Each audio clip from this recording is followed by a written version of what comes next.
ትዌድሶ ደብረ ሊባኖስ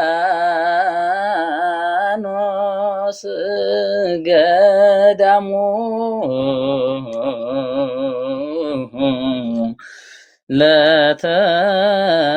ለተክለ ሃይማኖት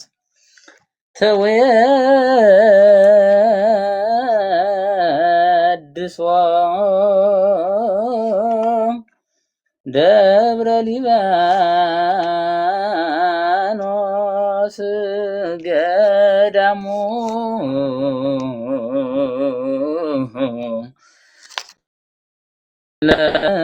ለተክለ ሃይማኖት እስመ በውስቴታ ተገብረ እስመ በውስቴታ ተገብረ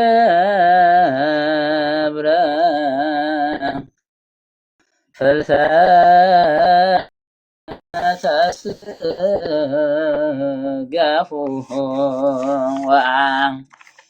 እስመ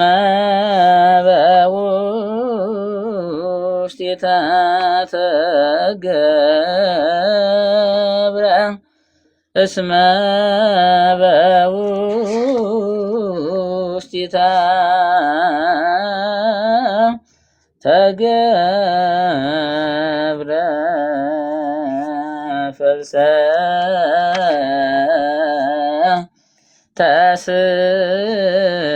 ተስጋሁ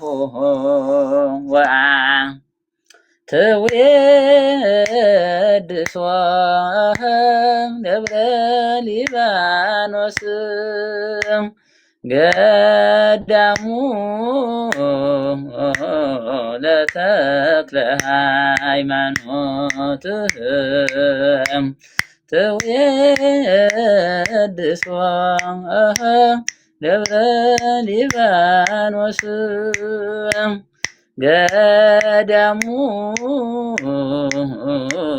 ለተክለ ሃይማኖት እስመ በውስቴታ ተገብረ እስመ በውስቴታ ተገብረ ፍልሰተ ስጋሁ ትዌድሶ ደብረ ሊባኖስ ገዳሙ ለተክለ ሃይማኖት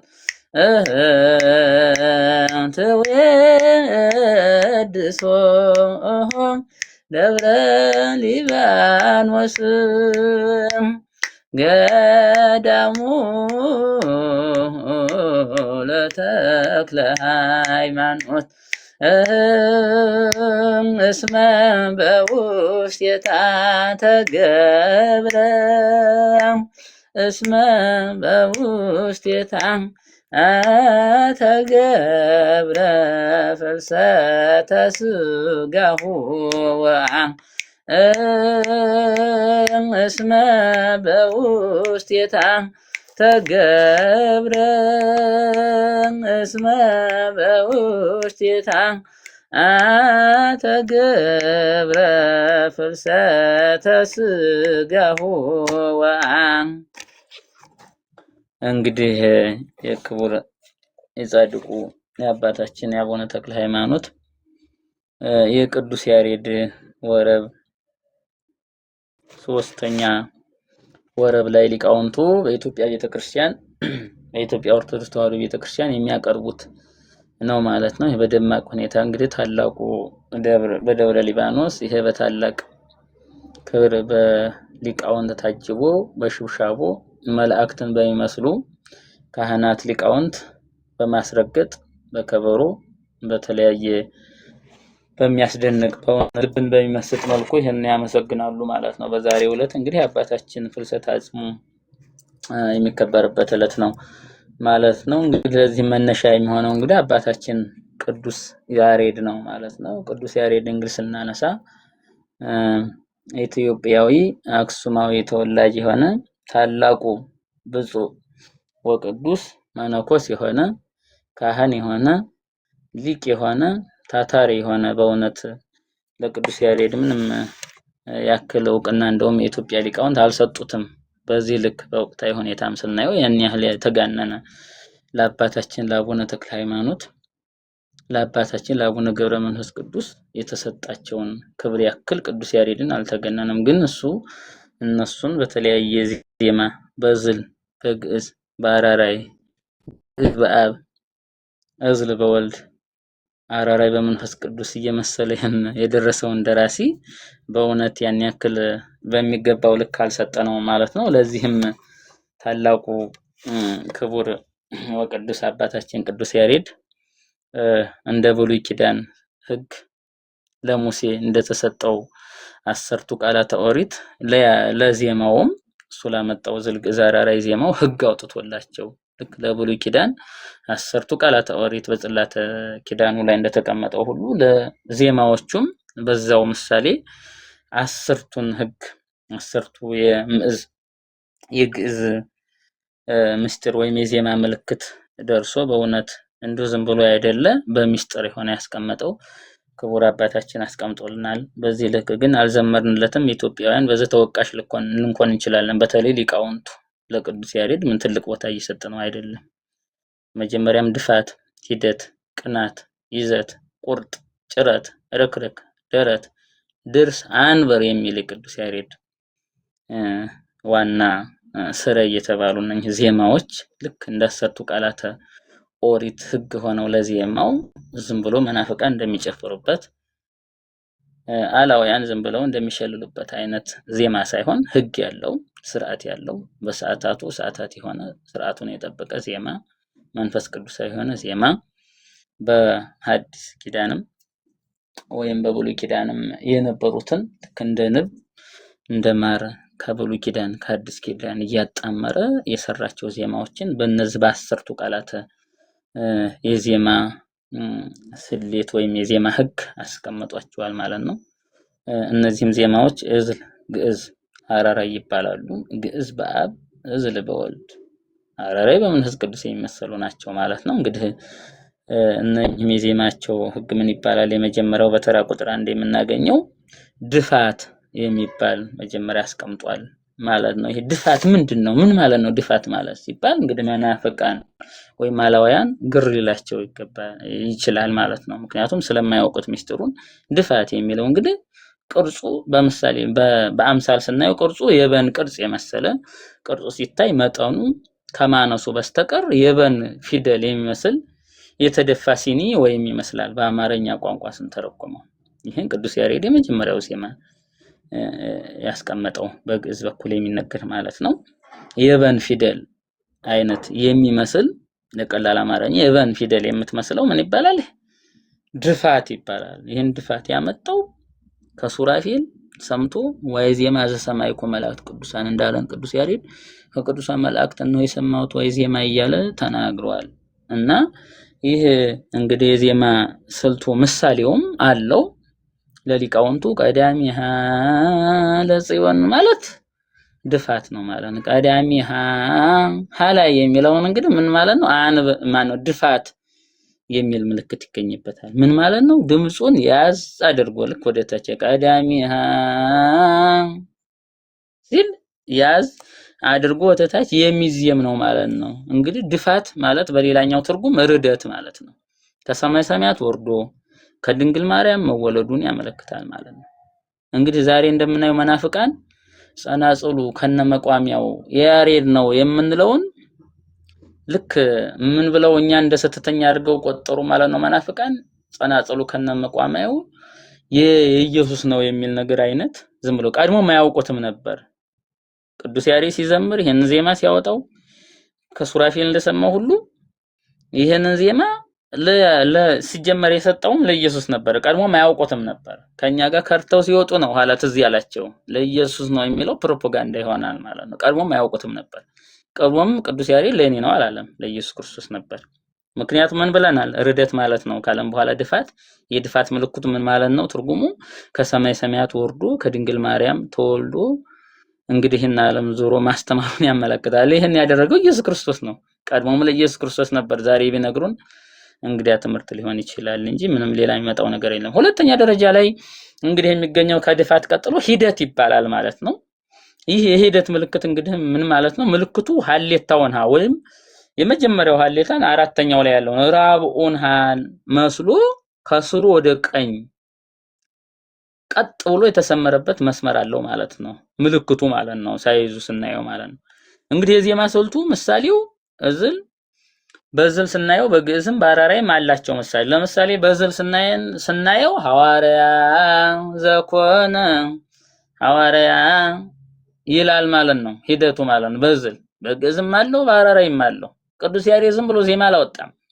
በህግ ናቸው ሙሉ ሁሉ ነገር ጥያቄ ያላቸው ሁሉም መልስ ያላቸው ናቸው። እኛ ጋር ሲመጣ እንግዲህ ቅዱስ ያሬድ ለዛ ነው እንግዲህ እግዚአብሔር በእውነት ሱራፌል ኪሩቤል የሚያመሰግኑት መላእክት የሚያመሰግኑትን ይሄን ተገልጾለት አክሱም በተባለች እናታችን ቅድስት ጽዮን አክሱም ቤተክርስቲያን ላይ 3 ሰዓት በሚሆን ሰዓት ሀሌሉያ ለአብ ሀሌሉያ ለወልድ ሀሌሉያ ለመንፈስ ቅዱስ ቀዳሚያ ለጽዮን ሳረር እያለ በዜማ ያመሰግነው ለመጀመሪያ ጊዜ አባታችን ቅዱስ ያሬድ ነው። ይሄን ልንውጣው ይገባል። እንኳን እኛ ካህናት፣ ሊቃውንት፣ ዲያቆናት ካህናት ሳንሆን ቲያትር ቤቶች በራሱ ዘፈን የሚሰሩ ሰዎች ይሄ መነሻቸው ነው። ቅዱስ ያሬድ ነው የዜማ። ከዛ በፊት አልነበረም፣ የለም፣ ወይም ካለ ሊያሳዩን ይገባል ማለት ነው። እንግዲህ በሁለተኛ ደረጃ ይሄ ነው ማለት ነው ሂደት የሚለው። በሶስተኛ ደረጃ ያላቸው እንግዲህ ሂደት ይባላል ማለት ነው። ሂደት ማለት ምን ማለት ነው ያላቸው እንደሆነ መሄድ መራመድ ማለት ነው። ጌታ በዘመነ ስጋዩ በተለያዩ ቦታዎች እየዞረ ማስተማሩ እና በዕለተ ዓርብ ለፍርድ ከሃና ወደ ቀያፋ ከጲላጦስ ወደ ሄሮድስ መመላለሱን ምሳሌ ነው ሂደት ማለት። እንግዲህ ሂደት የሚባለው በራሱ ሃን ይመስልና ምልክቱ ትንሽ ጭረት ወደ ጎን መስመር አለበት ማለት ነው። ይሄን ይመስላል። እነኚህም ራሱን የቻለ ምሳሌ ያላቸው ይሄ ኢየሱስ ክርስቶስን የሚያመለክቱ ናቸው። ቅዱስ ያሬድን ሳይሆን ኢየሱስን የማያውቁ ሰዎች ናቸው። ጸናጸሉ ከነመቋሚያው የኢየሱስ ነው ብለው ዛሬ ሊሸክፉን የሚሆን ነገር ሊሆን አይገባም ማለት ነው። ቀድሞም እናውቀዋለን ወይም አያውቁትም ነበር ማለት ነው። ይሄንን ቀድሞ አያውቁትም ነበር። ቀጣይ ሶስተኛ ደረጃ ላይ ቅናት የሚባል ነገር እናያለን። ቅናት የሚባለው ደግሞ ወደ ግራ የዞረ የደጋን ቅርጽ ያለው ምሳሌ በግዕዝ ቃል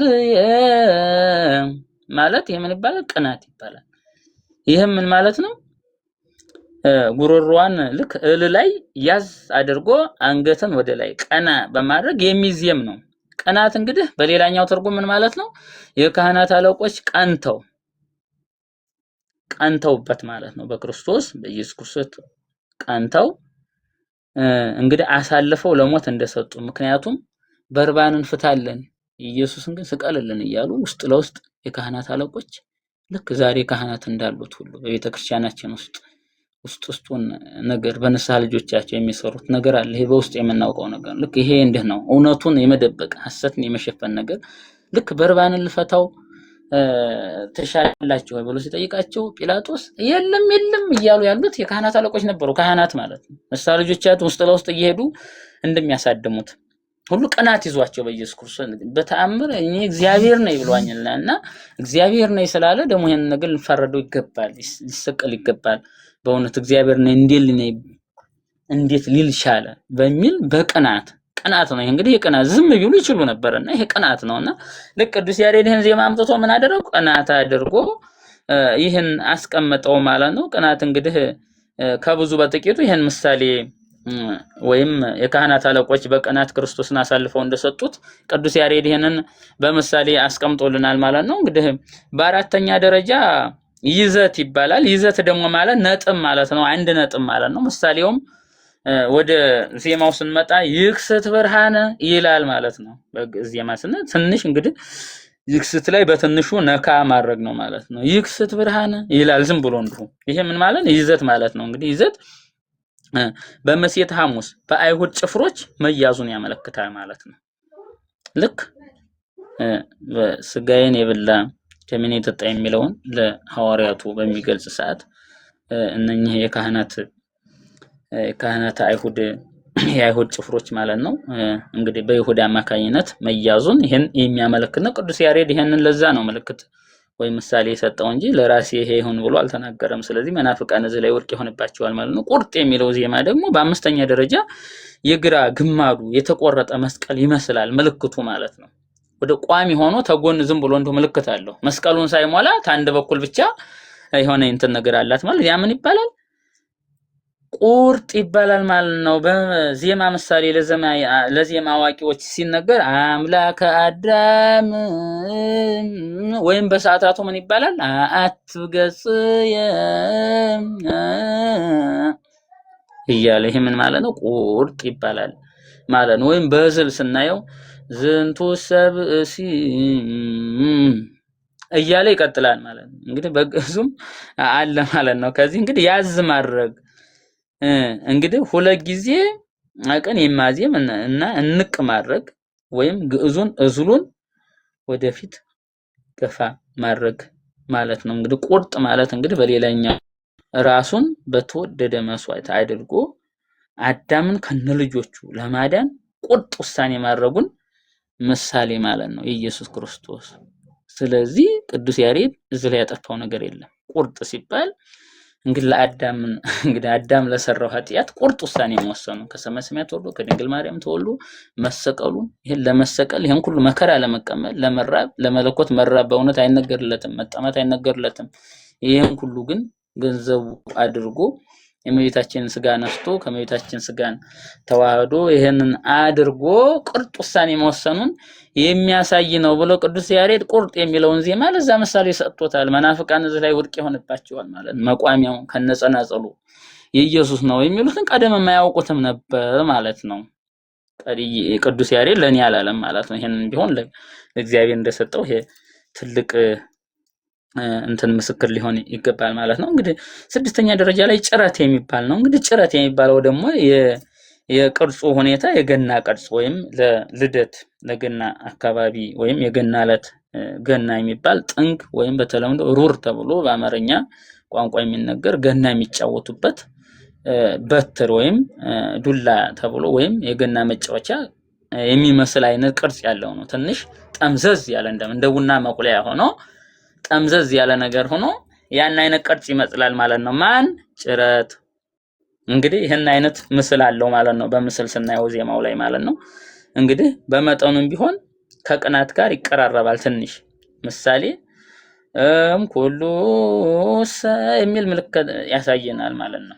መስቀለ ብርሃ ላይ በቅዳሴው ይሄን ወይም በአቋቋሙ ወይም በዜማው ወዘን የሚል ምልክቶችን ይሄን ያሳይ። ይሄ ማለት ሩርን የሚመስል ወይም የሩርን መምቻ እንጨት ወይም የገና መጫወቻ ወይም የቡና መቁሊያን አይነት ነገር ምስል ያለው ነው። ይሄንንም እንግዲህ ምሳሌው በሌላ ምሳሌው አንድ አደጎ የማዜም ነው። እስመ በዕለተ ዓርብ በሲ ገረፈት በሰውነት ላይ የታየውን የግርፋቱን ምልክት የሚያሳይ ነው ማለት ነው። ይሄ ማን ጭረት የሚለውን ልክ ደሙ ሲንጠባጠብ ሲገርፉት ልክ ደሙ እየተንጠባጠበ ልክ ምልክት እንደሚሰራው እንደገና አይነት ጭረት ተንጠባጥቦ አንዳንድ ጊዜ አሁን ተጃችን ላይ ሾክ ምንም ሲወጋን ደሙ ወረድ ይልና ያ ነገና አይነት ነገር ሊሰራ ይችላል።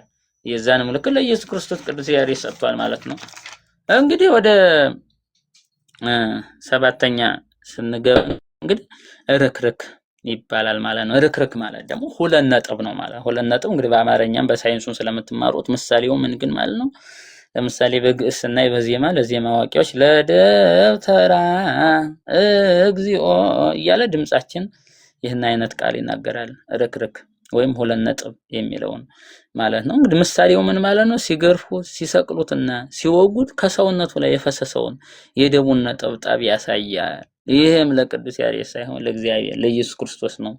መናፍቃን እዚህ ላይ አሁንም ስህተት ሰርተዋል። መቋሚያው ከነጸናጽሉ የያሬድ ነው ብለን ስንዘምርኛ ልክ አይደለም ለኢየሱስ ነው የሚለውን ቀድሞ ማያውቁትም አላዋቂነትን ይሄን ያሳያል ማለት ነው። እንግዲህ በስምንተኛ ደረጃ እንግዲህ የምናገኘው ደረት የሚል ነው። ደረት የሚባለው ደግሞ ቅርጹ ሀሌታውን ሃን የመጀመሪያው ማለት ነው። ሀ ስንል ሀግዝ ወይም ብለን የምንጀምረውን ሀሌታውን ሃን ይመስላል ማለት ነው። ለምሳሌ እምኩ ሉዕለት ብሎ ይላል የዜማው ምልክቱ ማለት ነው። እምኩ ሲል ደረት ይባላል። ይህ እንግዲህ እኮ ላይ ድምፅን ከፍ አድርጎ ማዜም ነው ማለት ነው። የቅዱስ ያሬድ ዜማ በቅርጹም ሆነ በዜማውም የድፋት ተቃራኒ ነው። እንግዲህ ይሄን አድርሶ ማዜም ነው ማለት ነው። ምሳሌው ምን ማለት ነው? በሌላኛ በአማርኛው ስንተረጉመው ለሰው ልጅ ቤዛ የመሆን ስራውን ከፈጸመ በኋላ ወደ ሰማይ ማረጉን የሚያስረዳ ነው። ደረት ማለት ወደ ምሳሌ ያለው ይሄም ለኢየሱስ ክርስቶስ እንጂ ለቅዱስ ያሬድ የተነገረ አይደለም። መናፍቃን እዚህ ላይ ተመታቸዋል ማለት ነው። ዘጠነኛው እንግዲህ ምን ይባላል? ድርስ ይባላል። ድርስ የሚባለው ደግሞ ለምሳሌ ዮም ተወልደ ምስለ መንፈስከ ማለት ነው በቅዳሴ ለዜማ አዋቂዎች። ይህ ማለት ምን ማለት ነው? ስለ ጌታ ኢየሱስ ክርስቶስ መውረድ፣ መወለድ፣ መሞትና መነሳት በነቢያት የተነገረውን ትንቢት የቆጠረውን ሱባኤ መድረሱን ያመለክታል ማለት ነው። ይሄ ማለት ሱባኤው መድረሱን ማለት ነው። ድርስ ማለት መድረሱን ነቢያት ይናገሩለትና ሐዋርያ ይሰበኩልን ይሄን ሙሉ ለሙሉ ይናገራል። አባታችን አክሱም ጽዮን የክብር ስማቸውን አላውቅም ይቅርታ አባታችን የሚመሰክሩለት ገስት ላይ ቁጭ ብሎ ተማንም አላውያን ጋር መናፍቃን ጋር ሌት ተቀን የሚከራከሩለትን ይሄንን ኢየሱስ ክርስቶስን የዚህን ምልክት ድርስ መድረሱን ወይም መውረድ መወለድም መሞቱን አደረሶ የሚናገሩት መነሳት በነቢያት የተነገረ ነው። አላህ አይደለም በነቢያት የተነገረለት እያሉ እየመሰከሩ ስለሆነ በነቢያት የተነገረለት እግዚአብሔር ነው። ትንቢት ተቆረጠለት። ይሄንን እርሶም ይመለከቱታል። ድርስ የሚባለው ይሄ መድረሱን ይሄን የሚያመለክት ዘጠኛው። አስረኛው እንግዲህ አንብር ይባላል። አንብር ማለት በአማርኛ አስቀምጥ ማለት ሲሆን ጌታ ካረገ በኋላ በአብ ቀኝ መቀመጡን የሚያመለክት እንግዲህ ዳግመኛም ወደ ፍርድ ይመጣል ማለት ነው። ኢየሱስ ክርስቶስ ከብዙ በጥቂቱ አበዛሁባቸው፣ አየር ሰዓቱን ወሰድኩባቸው። አባታችን ታላቅ ይቅርታ ወረብ ነው የጋበዙኝ።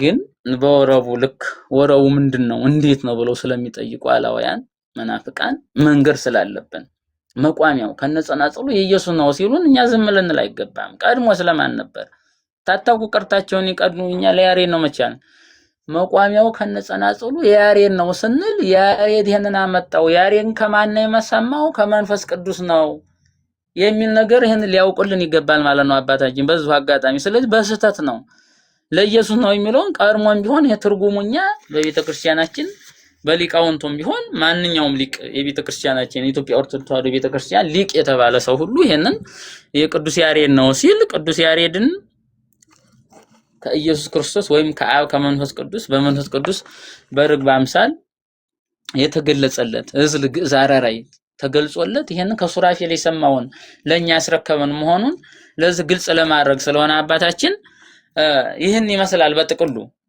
እንግዲህ ለመናፍቃን መልስ ይሆን ዘንድ ነው። ምክንያቱም በየቲክቶኩ በየፕላትፎርሙ ላይ በማህበራዊ ሚዲያ ላይ እንደሚሰሙት ምን ይላሉ? አሁን የተነሱ ከኛ ጋር የወጡ ማለት ነው ትንሽ ዜማ ቀመስ ወዘራሽ የሆኑ ሰዎች መቋሚያው ከነጸናጽሉ ያሬድ ነው የሚለው ለኢየሱስ ነው አይገባም ብለው የማያውቁት ሚስጥር ውስጥ ገብተው እንዲሁ ይዳክራሉ ማለት ነው። ቀድሞም ቢሆን ይሄን አያውቁትም ነበር። ለምሳሌ እኔ አሁን የዘረዘርኩትን ራሴን ማጋነንም ባይሆንብኝ አባታችን ማጋነንም ባይሆንብኝ ይሄንን አያውቁትም ነበር። እኚህ ሰዎች ወደ መናፍቃን አዳራሽ ሄደው ዛሬ ጸናጽሉ ከነመቋሚያው የኢየሱስ ነው ብለው ሲናገሩ ፖለቲካ መስራታቸው እንጂ ቀድሞም እዚህም ሆነው እኛ ጋር ያውቁትም ነበር። የሚያውቁት ነገር የለም ነበር ማለት ነው። ምክንያቱም ይሄን አሁን የተናገርኩትም ሙሉ ለሙሉ ደረት ማለት ምን ማለት ነው ቢሉት ለምሳሌ ትዝታውን ብናነሳ ስምን ብንጠራ ችግር የለውም። ትዝታውን ብናነሳ ስለዚህ የሚያውቀው ነገር የለም ነበር ማለት ነው። ስለ ቅዱስ ያሬድ ዜማ አያውቅም። ቅዱስ ያሬድ ማን ነው ብለው ቢጠይቁት 100% የሚመልስልዎን ነገር የለም። ምክንያቱም በጊዜው በሰዓቱ የነበረው የጊዜ ታይም እዚህ ላይ ስላልነበረ ሊወቀስም እርጋ አይገባውም። ግን ኋላ ተቃዋሚ ሆኖ ሲወጣ ምን አለ? መቋሚያው ከነጸናጽሉ ያሬድ ሳይሆን ኢየሱስ ነው ብሏል። ምንድነው ሚስጥሩ? ኢየሱስ ምን ማለት ነው ሲያብራራለን ሲባል ግን እርግጠኛ ነኝ ምንም መልስ ላይኖረው ይችላል። አባታችን ታላቅ ይቅርታ ከብዙ በጥቂቱ የአባታችን የአቡነ ተክለ ሃይማኖት ፍልሰታ አጽማቸው በዛሬው ዕለት በታላቅ ሁኔታ በደብረ ሊባኖስ ይከበራል። በረከታቸው በሁላችን ላይ ይደርብን። ለዚህም እንግዲህ እርሶ የጋበዙኝ ወረብ ነው። ወረብ ስንል ደግሞ ወረብ ዜማ እንደመሆኑ መጠን ያ የወረቡ ባለቤት ወይም የዜማው ባለቤት መወሳሰል አለበት። ለዚያ ነው በመግቢያ ላይ ቅድም ብያለሁ ቅዱስ ያሬድን ሊቃውንቱ አሁን ባለው በ21ኛው ሴንቸሪ እየተነገረለት አይደለም። በስሙ እሱ ባመጣው ዜማ ከአብ ከመንፈስ ቅዱስ በሰማው ከሱራፌል ኢየሱስ ክርስቶስን ወይም እግዚአብሔርን ቅዱስ ቅዱስ እያሉ ዘወትር የሚያመሰግኑት ምስጋና ተምሮ መጥቶ ለኛ አስረከበ ቅዱስ ያሬድ። ቅዱስ ያሬድ ግን ለኛ አስተምሮ እኛ ግን በእውነት ጡት ነካሽን የሆነው ሊቃውንቱ እየነገሩለት አይደለም። ይሄን ዛሬ ሙሉ ባለ 100% ሆኜ ልነግረው ትችላለሁ። እየተነገረለት አይደለም። በየትም ቦታ በቲክቶክም በተለያየ ማህበራዊ ሚዲያ ስለ ቅዱስ ያሬድ አይነገርም። ለምን እንደው አይገባኝም። ግን ደሞዝ እየተከፈላቸው ያሉ ቤተሰብ እያስተዳደሩ ያሉት እሱ ባመጣው ዜማ ነው። እውነት ለመናገር እኔ በራሴ እኔም ቢጠይቁኝ የአቋቋም መምህር ነኝ፣ የቤተ ማርያም አቋቋም መምህር ነኝ። ቅዱስ ያሬድ ያመጣው መሰረተ ዜማ ወጠን ያሬድ ካህን የዜማ መሰረትን ያመጣው ቅዱስ ያሬድ ነው። ጀማሪው እሱ ነው የሚል ነው መሰረቱ። ያም ሆኖ ግን ለዚህ አበቃይ ዛሬ ስለምኖርበት እኔ ትንሽም ትሆን ብዙም ትሆን ለተቀጠርኩባት እንጀራ ለመበላባት ለዚህ ይችላልውባት ህልውና ቅዱስ ያሬድ መነሻ ነው። ይሄን ዘወትር ልናገር ይገባል ሳላፍር። ጊዜም ሰዓትም ቢሄድ በራሱ አሻምቶም መናገር ይገባል። በዚህ ልክ ቅዱሳን ማን ነው ሊቃውንቱ እየተናገሩ አይደለም። ስለ ቅዱስ ያሬድ እየተናገሩ አይደለም። ለምን እንደው አይገባኝምና አባታችን ታላቅ ይቅርታ ይሄን ያህል አየር ሰዓት መያዝ የለብኝም። ወረብ ነው የጋበዙኝ፣ ግን ወረቡ ማብራራት ስላለብኝ ትናንትም የአባታችን የሊቁ የባህታዊ የካህኑ የቅዱስ ያሬድ ታላቅ በዓል ስለሆነ ግዴታ ዛሬም በዓላችን ነው። ትናንት ብቻ ሳይሆን ዛሬም በዓላችን ስለሆነ ታቦነ ተክለ ሃይማኖት የሚለይበት የሚያንስበት ነገር የለም ማለት ነው። ታላቁ ሊቅ ቅዱስ ያሬድ እንኳን እኛ አይደለም እነ ቴዲ አፍሮም ቢሆን በዘፈን ለዘፈን መነሻቸው 100 ሚሊዮን 200 ሚሊዮን 160 ሚሊዮን ለሚሉት ማህበራዊ ሚዲያ ለሚያወሩት ሁሉ ለዚህ መነሻቸው ማን ነው? ቅዱስ ያሬድ ነው የዜማው። ከሱ በፊት አልነበረም። ከሌ ዘፋኝ ነበረ፣ ከሌ ቁርአን ይቀራን ነበር ከቅዱስ ያሬድ በፊት፣ ጴንጤ ፕሮቴስታንት እንደዚህ ነበር ብለው መምጣት ይችላሉ በማስረጃ እርሶ ያስተሙን ነው። አላህ ማን ነው? ኢየሱስ ክርስቶስ ማን ነው እያሉ ዘወትር ሌት ተቀን ይለፋሉ። አባታችን በሰማይ ዋጋዎትን ያገኛሉ፣ እዚህ ላይ ያገኙ ይችላሉ።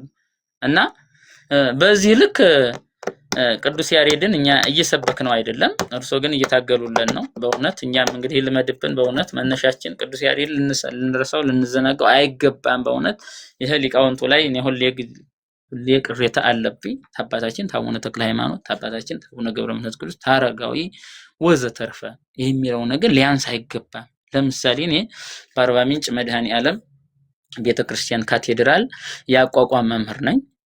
እዛ በመኖር ሰዓት የአባታችን የቅዱስ ያሬድ የአባታችን የአቡነ አረጋዊ ታላቅ ታሪክ ይነገራል። በዚህ እኔ ባለሁበት አካባቢ ለምሳሌ ብርብር ማርያም የምትባል እዚህ አርባ ምንጭ ዋናው ከተማ ማለት ነው ትንሽ እልፍ ብሎ ደገር ወጣ ብሎ ብርብር ማርያም መስዋዕተ ኦሪት የሰዋት እንደ እናታችን እንደ ቅድስት አክሱም ጽዮን የካህነ ማን ነው መስዋዕተ ኦሪት የሰዋባት ቤተክርስቲያን ይችን ለመጎብኘት አባታችን ቅዱስ ያሬድና አቡነ አረጋዊ በአንድ ጋር መጡ ይባላል ይነገራል በታሪክና እዚህ ታላቅ ወንዝ አለ በጣም ትልቅ ይሆን ትልቅ ጫሞ ወይም አባያ የሚባል ማህሉ ላይ ደግሞ የእግዚአብሔር ድልድይ ወይም በግዙ የእግዚአብሔር ድልድይ ማለት ነው። ሁለቱ አይገናኙም። ትልቅ ጎራ አለ በመካከላቸው። ተጎኑ ማን ነው? አባያ ነው። ተጎኑ ማን ነው? ጫሞ ነው። በዚህ መካከል ውስጥ እንግዲህ ታላላቅ በጣም በአውሮፕላን ነው የሚከደው። አዲስ አበባ እርግጥ 40 ደቂቃ ነው በፕሌን ማለት ነው ከአርባ ምንጭ ብዙ ርቀት የለውም። ግን ይሄን ሲመጣ አብዛኛውን ይሄን ውሃውን አልፎ ነው ፕሌኑ የሚመጣው ወይም አውሮፕላኑ ማለት ነው። በወንዙ በውሃው ላይ ነው። ያን ውሃ እንግዲህ አባታችን ቅዱስ ያሬድና አባታችን አቡነ አረጋዊ በእግራቸው እንደሄዱት ነው እዚህ የሚነገረው በታሪክ እዚህ ያሉ ሰዎች እንግዲህ ተትውልዱ የተውልድ ስለሚተላለፍ ይሄ ነገር ባርከው አርባ ምንጭ ለሚለው ራሱ ስሙ። ያም ሆኖ ግን ውሃው በራሱ የሚገርም ነው። አባታችን ቅዱስ ያሬድ አባታችን አቡነ አረጋዊ በእግራቸው እንደሄዱ ያን ባህር እንግዲህ በአውሮፕላን ነው የሚያልቀው ብየውታል። በጣም ከባድ ነው። ብዙ ነው፣ ሀይቅ ነው። ጎብኝተው ከሆነ አላውቅም። ሌሎች ሰዎች ቱሪስቶች በጣም ይበዛሉ እዚህ ያውታል። ጫሟም የሚባለው ውሃ በጣም ልዩ ነው። ብዙ ወረዳዎችን የሚያካልል ነው። አባያም እንደዛው ማለት ነው። በመኪና ተዞሮ የሚያልቅ አይደለም፣ በአየር ነው እንግዲህ ያ የሚዘለቀው። በመሐከል ደግሞ ቅዱስ ያሬድና አቡነ አረጋዊ ባርከው ነው እንግዲህ የእግዚአብሔር ድልድል ተብሎ የሚነገረው። ህዝቡን ቢጠይቁት የእግዚአብሔር ድልድል ተብሎ እዛ መሐከል ላይ እንዳይገናኙ እንግዲህ ጎን ለጎን ናቸው። መካከል ላይ የሆነ ጉር ነገር አለ፣ የሆነ ጫካ ነገር አለ። በመሃሉ ላይ ብዙ አይራራቀም ተጎን። ያ ሆኖ እንግዲህ ያለ ይሄ እንግዲህ እዚህ ሀገር አሁን አባታችንን ቅዱስ ያሬድን እኛ እዚህ ካቴድራላችን ላይ ይህን መነሻ አሁን ያወራሁትን ታሪክ መነሻ በማድረግ ለህዝቡ ስለሚያውቅ አዳብለን ቅዱስ ያሬድን በትናንትናው ዕለት በደመቀ ሁኔታ አክብረናል ማለት ነው። ለምን ያውን የተናገርኩን ታሪክን በማንሻ ሊባርኩ መጥተው 40 ምንጭ የተባለው 40ውንም ባርከው በመሄዳቸው ከሰሜን መጥተው እንግዲህ ከሰሜን ድረስ በእግራቸው በመንፈስ ቅዱስ እየተጓዙ ውሃውን እየተራመዱ እንደምር ሆኖላቸው ብዙ ጊዜ ሳይፈጅባቸው ዛሬኛ በመኪና እንኳን 12 ሰዓት ቢያንስ ይፈጃል ማለት ነው፣ ወይም 10 ሰዓት ይፈጃል። እነሱ ግን የቅዱሳን እንግዲህ አካሄድ ለእርሱ አይነገርም። አባታችን እንግዲህ በመንፈስ ቅዱስ እየተመሩ መጥተው ይሄን ነገር ባርከው ሄደው አቡነ አረጋዊ ደግሞ ጽላታቸው በደባልነት ይሄው አሁን ያወራሁት ታሪክ ለህዝቡ በደንብ በመሰበክ ስራ አስኪያጁም ጥሩ አመለካከት ያላቸው ትልቅ አባት ናቸው፣ በእድሜም ገፋ ያሉ ናቸውና ይሄንን ከግምት በማስገባት አቡነ አረጋዊን ትልቅ በአባታችን በአቡነ ቅዱስ ጳውሎስ የተባረከ ትልቅ ካቴድራልን ባይሆን ትልቅ ደብር ቅዱስ ገብርኤል አዘህ በአርባ ምንጭ ከተማ እሱ ላይ አቡነ አረጋዊን በማድረግ ቅዱስ ያሬድን ደግሞ ካቴድራሉ ላይ መድኃኔዓለም ላይ በደባልን በማድረግ ሁለቱን እናከብራለን። ይሄ ሙሉ የሁለቱ መከበር ዝም ብሎ እንዱ ሳይሆን ልክ አሁን የተናገርኩትን አርባ ምንጭን በመባረክ ይሄን 40ው ምንጭ ለመገኘቱ ምሳሌ እነሱ በመሆናቸው ውሃውን በእግራቸው መሄዳቸው ፍርምር ማርያምን ተሳልመው መስዋዕተ ኦሪትን የተሰዋባትን ይሄን ሁሉ በማድረግ እንግዲህ ሄደው ስለሆነ አባታችን ቅዱስ ያሬድ በዚህ ልክ ሊከበሩ ይገባል የሚል ነው። አባታችን በጣም ፕላትፎርሙን ያዝኩባቸው ስንት ክርክር የሚያካሂዱበት ነበር። ታላቅ ይቅርታ እየጠየቅኩ እጨርሳለሁ። እዚህ ላይ በሌላ ቀን